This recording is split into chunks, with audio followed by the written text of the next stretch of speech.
There are many sync licensing communities, especially lately, that are popping up all over the internet. So from Facebook groups to Discord to even private ones like the one I've created, Sync Academy, about 4 years ago. There are tons of options for sync licensing producers to essentially get engaged with a community. Now, on the surface, this is really, really, really good because back when I got started, back in the day, 2008, there really was nothing online. There was no community, and at least as many as there are today for sure. And I wasn't aware of any when I first got started. So it's really an amazing thing to be able to connect and plug in with other sync licensing producers and musicians to share and commiserate and keep each other motivated and accountable and just feel like you're not completely by yourself. So across the board, it's a really great development. So I don't want anybody to think that I am sort of like poo-pooing on sync licensing communities. I think overall, most of them are doing great. However, there definitely are a few out there that are fairly toxic and pretty negative, and I think are actually doing more harm for their members than they're doing good. So in this video, I just want to put out a quick couple of points on some ways to know if you're a member of a few of these sync licensing communities, to just start to notice these things and decide for yourself whether you want to keep going with them, because the internet can be a great place, but it can also be a sort of wormhole, a black hole of just a negative energy pit that's pulling people into a really, really bad place emotionally and mentally, and especially for their sync licensing career. So these are sort of 3 warning signs that I've noticed in being a part of some of these sync licensing communities over the years, knowing when I needed to sort of pull out and realize that this is just not going to be helping me in my career. Okay. So number 1, if you notice a lot of industry complaining, a lot of just, bitching essentially about how producers don't get paid enough and royalties are low and the streaming services aren't paying enough, and there's a lot of complaining going on about how the industry works, but there's no or very few solutions being given. And solutions don't mean that, okay, we're going to go to Congress and change the law, but all right, well, this is the reality essentially of what we deal with.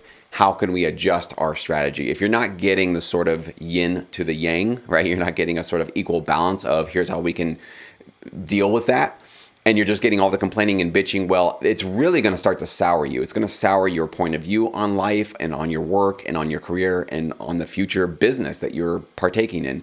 I see a few communities that are very guilty of this, and there's a lot of complaining and no solution-oriented thinking going on. So, I really am a fan of owning when things are not great and definitely being real and honest about that.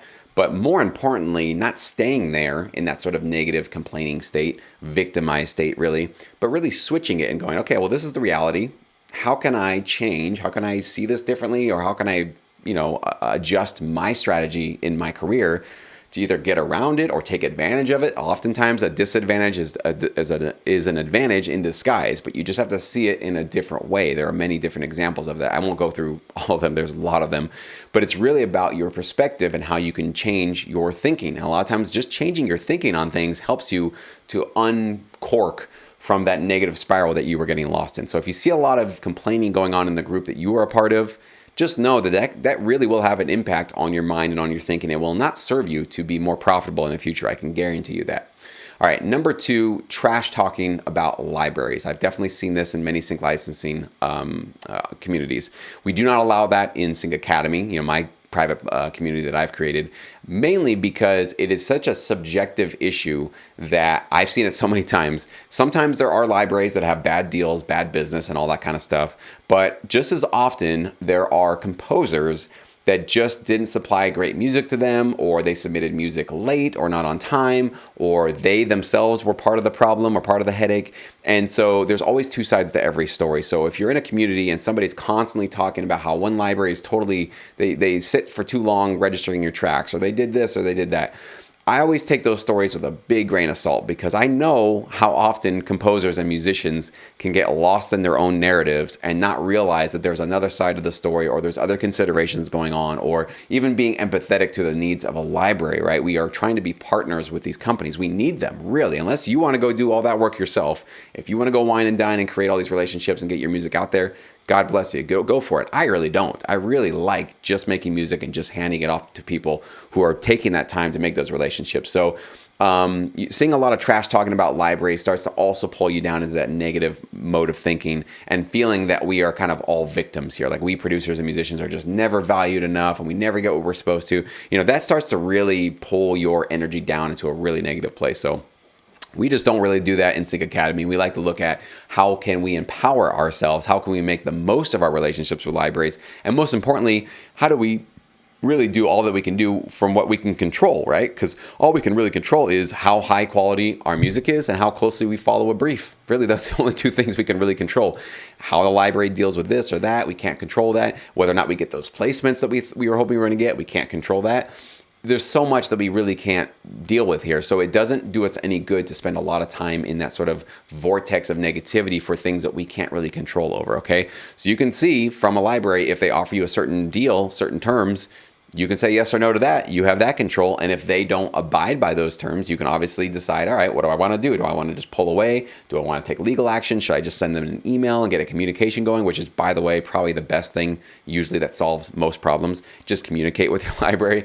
But getting into negative trash talking and victimizing yourself over how people treated you, it really is not a great place to go. So just be aware of that. And the third one is maybe some sync licensing communities. A lot of times this can come from sync licensing communities that are premium. Basically, you have to pay to be a part of them, where things are being overhyped and there's not enough reality checking going on. Okay. So this can be something where somebody's just telling you, dude, you can make 6 figures in this business. Look at this amazing opportunity. This one's paying 50 grand. Look at this one. This one's doing 25 grand. Look at this, blah, blah. And it's constantly hyping you up on the possibilities of this business, which I don't want to, be a wet blanket. There are definitely amazing, lucrative opportunities in this business, but that is not what you should be getting drunk on, right? You shouldn't be drinking that Kool-Aid all the time, because what's going to happen is if you don't get 6 figures of royalties, you don't get a $25,000 opportunity, you don't get these amazing consideration fees that you've heard about, you'll feel maybe like a failure, or you'll feel like this isn't working out for you, or you'll feel like you're being left behind, or you're just in some crappy situation, okay?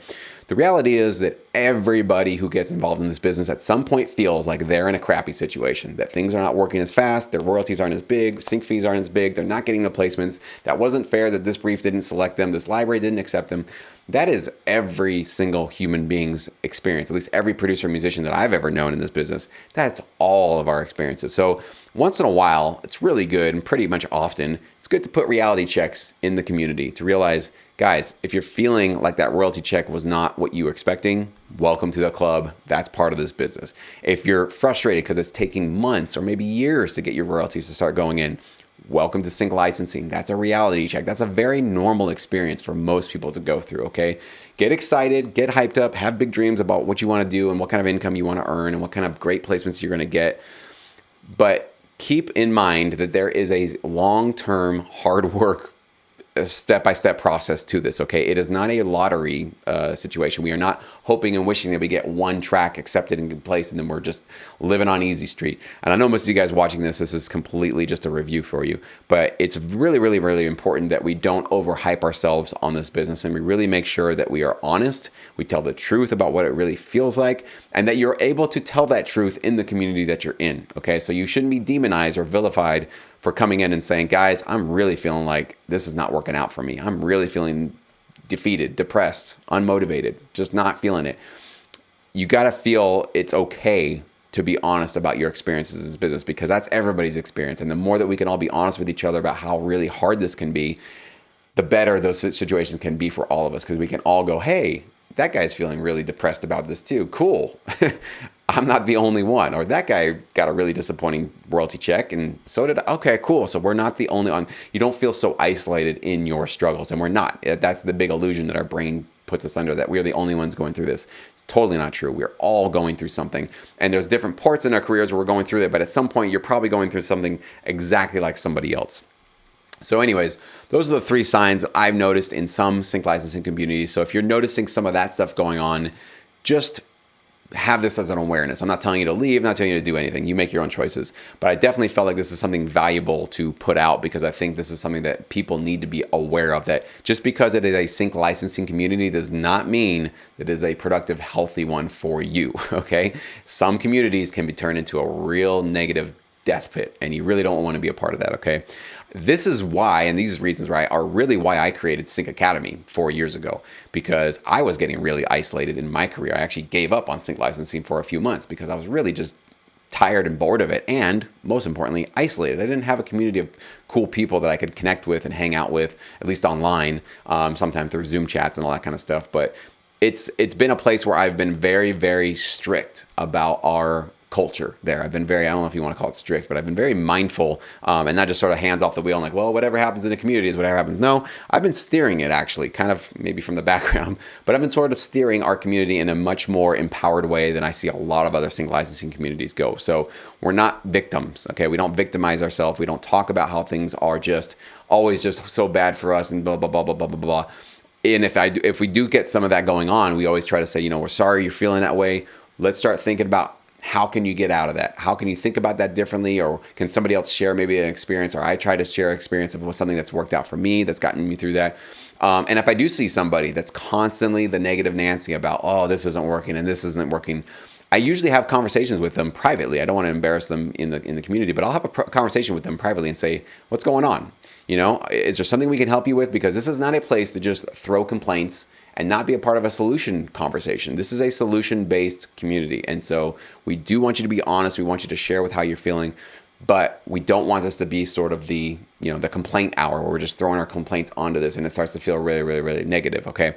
So if that's something that you've been looking for and you're looking for a positive, motivating place to be, but also that's honest and it can really be, helpful for those really tough situations in your career, I encourage you to consider joining us. There's a link in the description box below. You can learn more about our community and what it is to be a member. And we just launched, if you're not aware, a real licensing opportunity. So not only do you get all the benefits of being in the community, getting the tutorials and the videos and all that kind of stuff, and getting feedback from your other peers on the platform, but now you can actually submit your music to a real music library CEO, and he'll actually consider your tracks to be included for distribution with his company. So there's really nothing else out there like this. This is an amazing, powerful platform. If something like this had existed when I started in 2008, I don't know. I'm really happy with my progress, how I've done, but I know I would have gone a lot further, a lot quicker with this kind of a community. So that's really also why I'm creating this and why I put this out there, because I want to sort of let the next generation of producers have something that's better than what I had. And I had really just kind of nothing. So I hope you guys take advantage of that, or at least learn more about Sync Academy. And I would like to know your thoughts on that. If you guys have noticed anything outside of these three topics for sync licensing communities that you feel are kind of toxic and not really healthy, post them below. I'd love to learn more about your experiences out there.